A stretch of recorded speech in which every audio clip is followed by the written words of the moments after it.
नमस्कार किसान भाइयों, किसान समृद्धि यूट्यूब चैनल में आपका स्वागत है।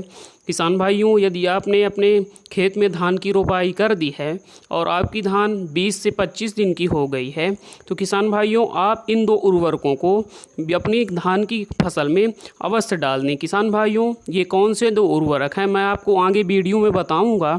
किसान भाइयों, आप यदि इन उर्वरकों को अपने धान की फसल में डाल देंगे तो आपकी धान की फसल में एक पौधे से 25 से 30 कलनों का फुटाव बहुत ही आसानी से देखने को मिल जाएगा। साथ ही साथ पौधा ग्रोथ भी अच्छी करेगा और हरा भरा रहेगा। किसान भाइयों, हमारी जब धान की फसल 20 से 25 दिन की हो जाती है तो इस वक्त धान की फसल से कलनों का फुटाव होना शुरू हो जाता है। साथ ही साथ पौधा ग्रोथ भी करने लगता है। किसान भाइयों, इस समय हमें ऐसे उर्वरकों की आवश्यकता होती है जो कलनों के फुटाव को बढ़ा सकें तथा साथ ही साथ ग्रोथ भी प्रदान कर सकें। तो किसान भाइयों, इस अवस्था पर आपको मैं दो उर्वरक बता रहा हूं जिनको डालने के बाद आपके धान की फसल में एक पौधे से कम 20 से 25 कल्ले आसानी से निकलेंगे और बढ़िया ग्रोथ भी शुरू होगी और पीलापन तो पूर्णतः ख़त्म हो जाएगा। किसान भाइयों, पहले नंबर पर जो हमें खाद लेनी है तो हमें लेनी है जो PI का बायोबीटा आता है। किसान भाइयों, बायोबीटा में प्रोटीन, कार्बोहाइड्रेट और ग्रोथ हार्मोन होते हैं तथा साथ ही साथ इसमें सूक्ष्म पोषक तत्व भी पाए जाते हैं जिसमें जिंक, सल्फर, फेरस सभी प्रकार के सूक्ष्म पोषक तत्व, माइक्रोन्यूट्रिएंट्स पाए जाते हैं।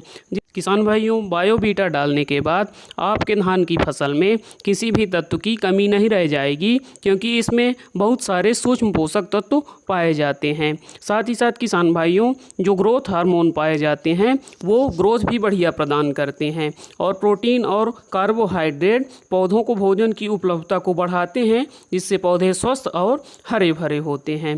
किसान भाइयों, जब आपकी धान की फसल 20 से 25 दिन की हो जाए तो उस वक्त सभी सूक्ष्म पोषक तत्वों की पूर्ति के लिए आपको PI बायोबीटा का उपयोग अवश्य करना चाहिए। किसान भाइयों, इसकी मैं मात्रा की बात करूं तो आपको प्रति एकड़ 4 किलोग्राम बायोबीटा लेना है।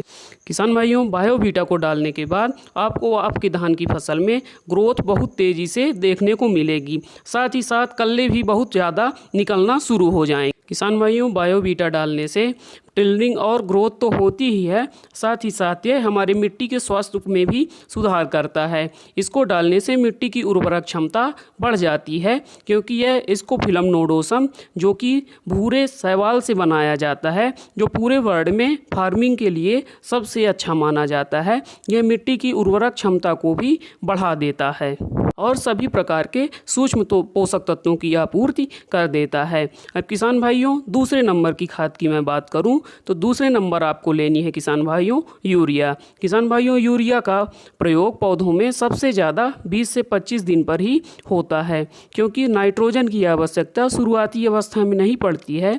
जब पौधे 20 से 25 दिन की हो जाते हैं, उनमें ग्रोथ होना शुरू हो जाती है तो उस वक्त नाइट्रोजन की आवश्यकता सबसे ज़्यादा पड़ती है।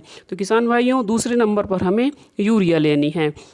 यूरिया की मैं मात्रा की बात करूं तो किसान भाइयों आपको करीब 30 किलोग्राम प्रति एकड़ के हिसाब से यूरिया लेनी है। 30 किलोग्राम यूरिया और 4 किलोग्राम बायोबीटा, इन दोनों खादों को आपको आपस में मिला करके अपने खेत में डाल देना है। किसान भाइयों, इनसे आपका पौधा हरा भरा रहेगा, कलनों का फुटाव बहुत ज़्यादा होगा, साथ ही साथ ग्रोथ भी बहुत अच्छी होगी और बायोबीटा आपकी मिट्टी के स्वास्थ्य में भी सुधार करेगा। किसान भाइयों, इन दोनों उर्वरकों को डालने के बाद आपको ग्रोथ और कल्ले अपने धान की फसल में बहुत ज़्यादा देखने को मिलेंगे।